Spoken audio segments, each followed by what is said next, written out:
Cool. So you already know my name. It's written there. Yeah. So we're going to talk about WebAssembly and PWA with these.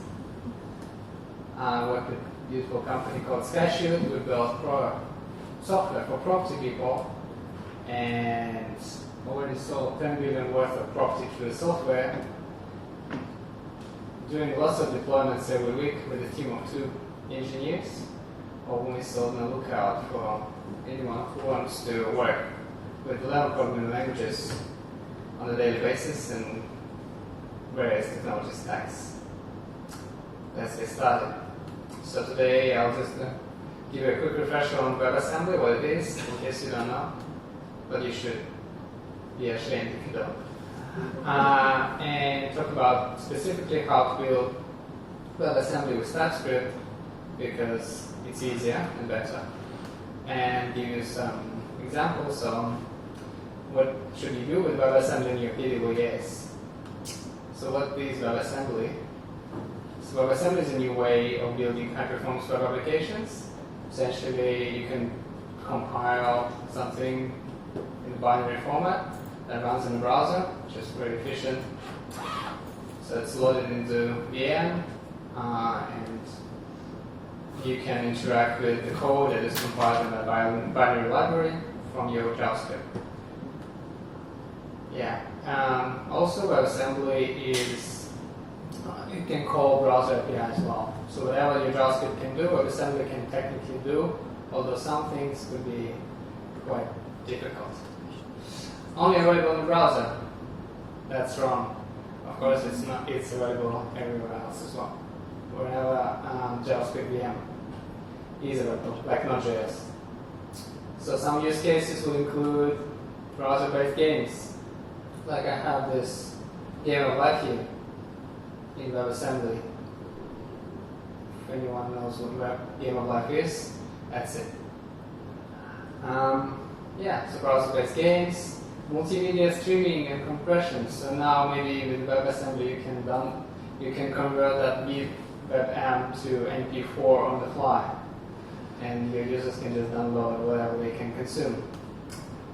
If you have some proprietary IP and you have decided for some reason to put it on your front end, WebAssembly is going to save you, because WebAssembly is binary, so it's very difficult to figure out what's in there. And nobody can steal your code, potentially. If you do any high-performance data processing in Node.js, for some reason, don't want to use Go, so you can just compile your code that you already have in TypeScript to WebAssembly and have 300% performance improvement with your high-performance data processing. What does it take to build a WebAssembly? Well, it's easy. You just take C++ and write the program in C++ and compile it and stick it in the browser and it works. You can also use Rust. But who wants Rust, right? You obviously should use TypeScript because you already know TypeScript. And again, if you don't, you should be ashamed. Yeah, TypeScript is so much better. And what does it take to create WebAssembly with TypeScript? So you take a code in TypeScript, add some extra types, use assembly script as a library you can install.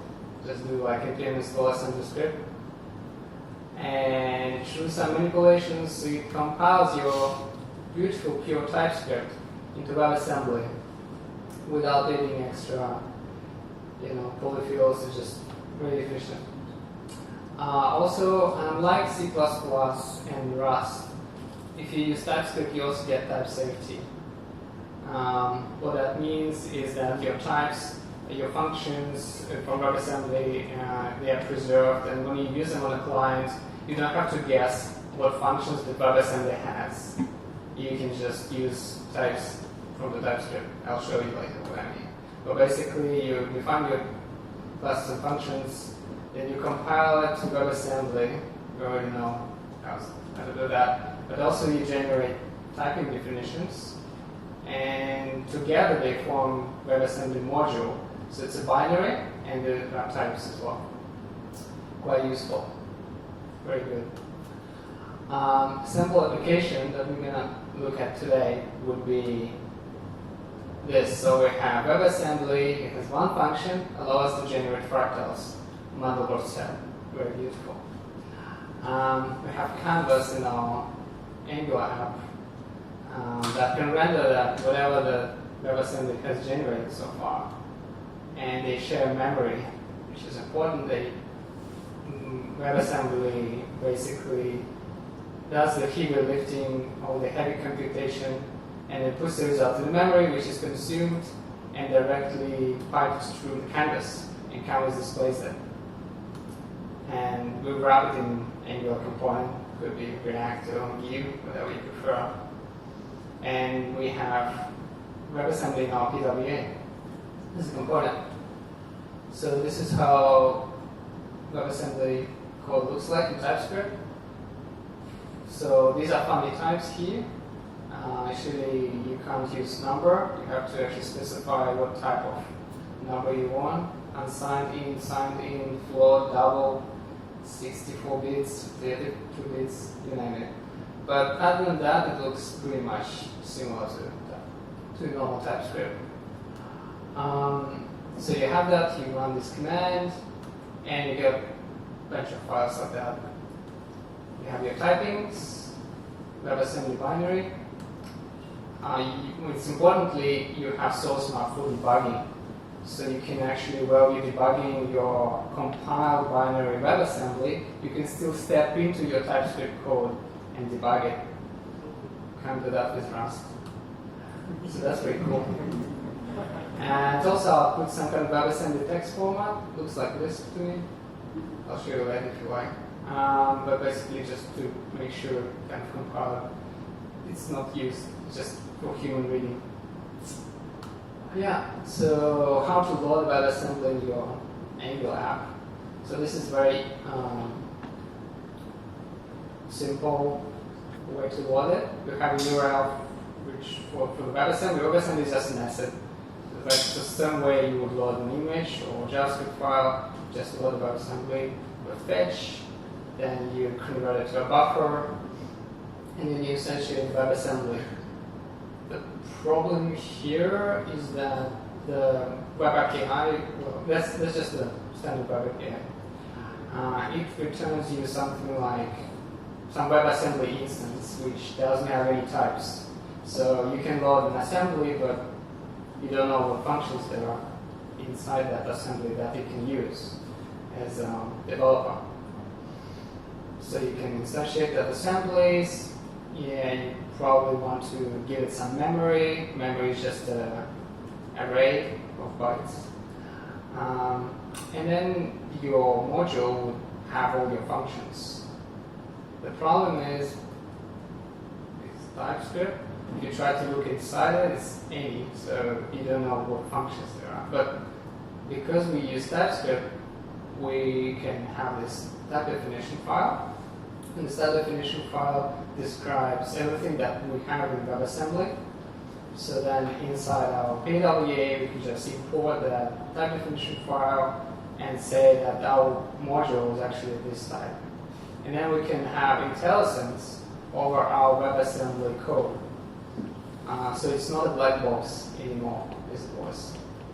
Obviously, for all you who still live in JavaScript world, who are still kind of afraid to move in TypeScript, you won't understand, but hopefully for those who use TypeScript, you will understand how important IntelliSense is. The demo. Okay, the demo. Let's see. So I have a simple demo here.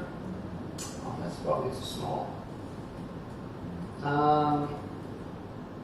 Yeah, so I have a canvas, I draw a fractal every 6 times a second. So I can zoom in to prove it's a really fractal. You can zoom in indefinitely because it's a fractal, you know.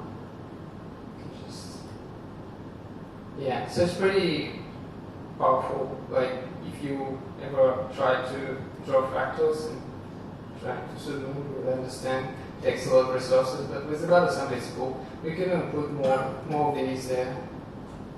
You can have like, plenty of them. drawing at the same time. How's your activity monitor like CPU usage? Because it looks like once you do that. Can you open task manager?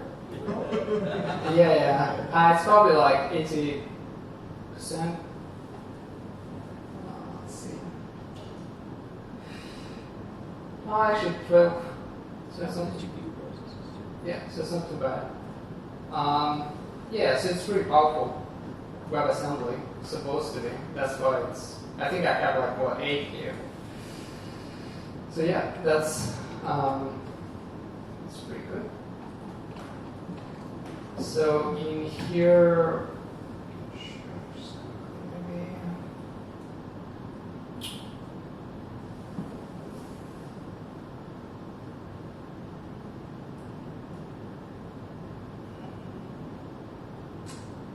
Yeah, so this is, again, once I load it, it doesn't know what's going to be inside and what kind of functions I can call, but thanks to the type definitions, I can actually go and call some functions.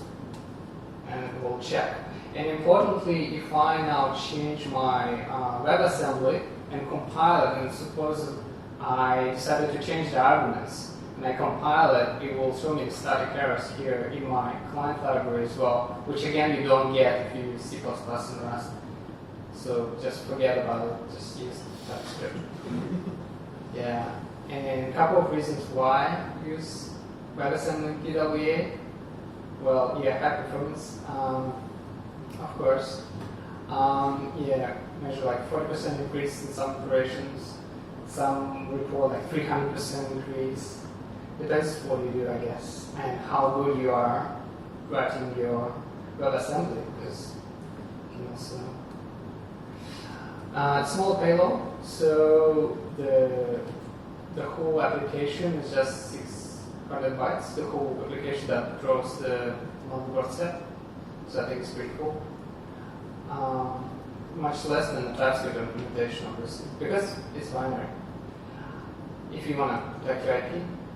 Probably, but if you put some secrets like password inside your WebAssembly, it's very easy with a hex dump to get them out. So maybe protect your algorithm, but not your secrets.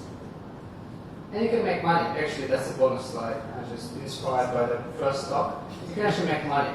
So now, if you are building very cool components, what you could do with PWA, so you came up with this super useful PWA component, like front end, I don't know, UI key or maybe super button or super drop down. What you can do, well, you create a WebAssembly and you put the great features in that WebAssembly that actually are the core of your product proposition. You also put the Bitcoin mining inside because it's so efficient. Like it's a WebAssembly, it's binary, it's very cool. You can mine Bitcoins.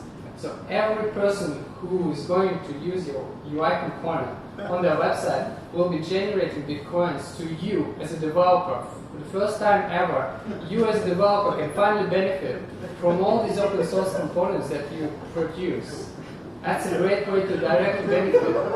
No more these, please donate thing. Just, use my components. Just as many websites, you put them on Google, put them, everywhere. Yeah. Cool. Yeah. Glad you liked it.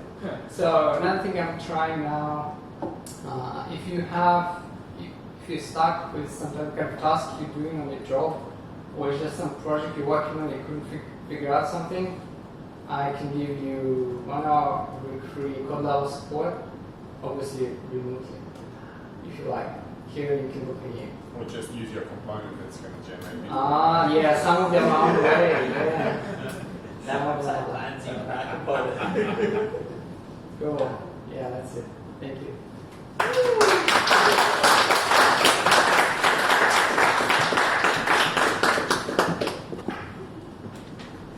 Questions?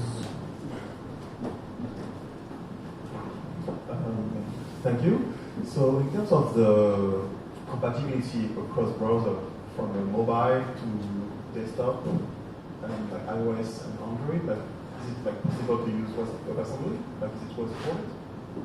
I believe yes. It's oops. Yeah. Well, supported by major browsers except probably Opera Mobile. Oh, this one. Right? Yeah. So yeah, basically it's pretty much Greek WebAssembly. Yeah. And you can write once your component and distribute it for all. You be like compatible for all the browsers. Yeah. So WebAssembly is binary, but it's not a processor dependent. So it runs in the virtual machine, so you can use it whenever. So every browser that supports WebAssembly, you don't have to compile WebAssembly for Linux, Mac OS. So it's just one binary that you can use throughout, like on every platform. Yeah. Sorry, that's fine. In terms of the media streaming, like can we like convert? Let's say this is a MP4, we can do it like in MKV or whatever. Is it easy to do like with the WebAssembly? So your question is, can we use WebAssembly to convert like video file, convert in-code video files? Yeah. We can. Or even launch an application on the desktop, let's say. Like you can just say, like just launch VLC to stream YouTube videos, for example. Is it possible to do something like this? Or You mean with WebAssembly? WebAssembly works in browser. So. on your browser, you don't like launch anything from the desktop? Like, can you do something? No, your browser cannot launch things on your desktop. Okay. So WebAssembly is basically running in the same kind of isolated environment your JavaScript would. Okay. So if your JavaScript cannot do certain things that WebAssembly would not be able to do certain things, I guess my point about video conversion was that WebAssembly is so powerful that you don't have to send your video stream to the server to encode it somewhere in the cloud. You can actually, your laptop can be powerful enough to encode it on the fly, potentially. Yeah. Okay. Have you done that yourself? With the conversion? Yeah, with WebAssembly. I was looking into it stuff. Yeah. It's not like that. It's possible, but not great. Like basically shoving everything in. Yeah, well, I've tried to just record a bunch of frames from the canvas and put them in like an MP4 kind of thing. Kind of worked, but again, I don't know. Depending on, I guess, the canvas size and your CPU, your mileage may vary. But technically, it is possible. Yeah, definitely. Depends on your codec, I guess. We were talking about it earlier, the idea of cross-compiling FFmpeg to WebAssembly and then running FFmpeg in the browser because that's a C++ or C library or program. So theoretically, you could do that if you wanted to do media conversions. I wasn't jumping in to say that. I did have a question for you. Have you done anything in production using WebAssembly? That is not the game of life.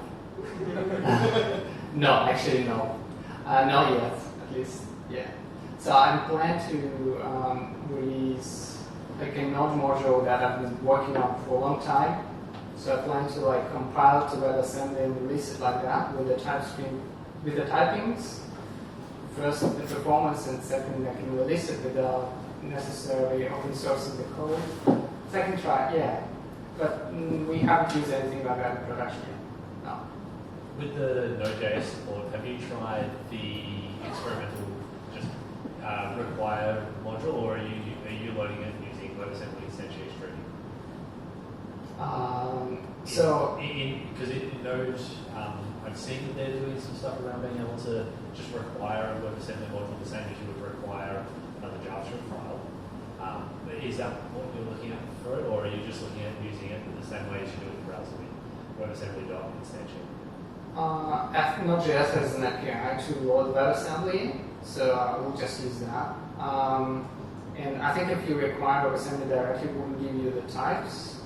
So yeah, I guess. So in my case, I just create like a small class that would load the WebAssembly and apply certain typings to that, so that on the client side kind of things, I can get a WebAssembly with.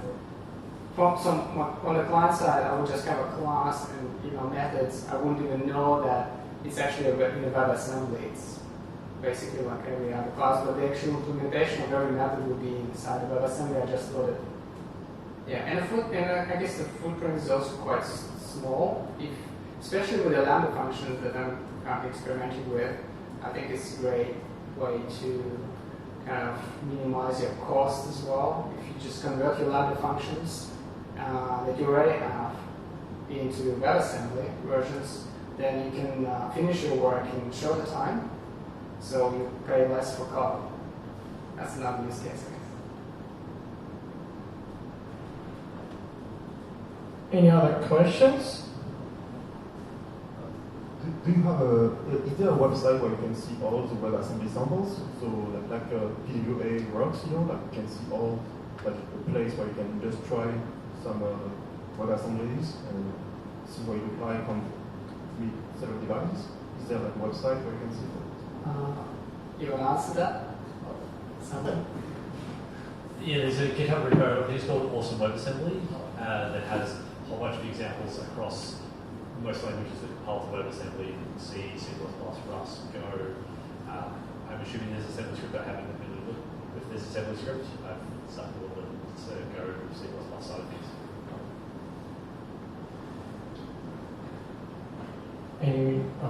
Okay. Does your browser support WebAssembly? Of course it does.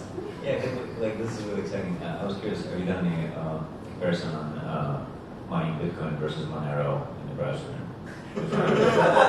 I've actually tried.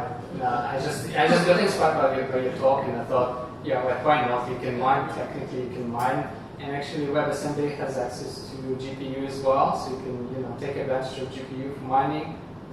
Yeah, maybe a little bit. I did do some mining with Monero. I had it running all day, and I got 1 cent on my browser. So that's using WebAssembly, maxed out the cores, and yeah. Well, because we were looking at it I did it for a hackathon because I used to work on an ad-supported video streaming service, and I was like, oh yeah, let's just, instead of like the kids, they would much prefer to mine like cryptocurrency in their browser rather than watching that's what ads, kids do, right? yeah. And basically the numbers, like, it was basically impossible to like match advertising spend. I made 1 cent, and like, yeah, turns out they make way more with ads, unfortunately. But imagine just scrolling this Instagram like kilometer, second kilometer, and as you scroll, it just mines a little bit to you. But yeah, Maybe. it's still less than ads. With the ads. Oh, right. Yes. All right. Any more funny questions? Okay. Any more boring questions? All right. And that's it. Thank you, Mikhail. Thank you.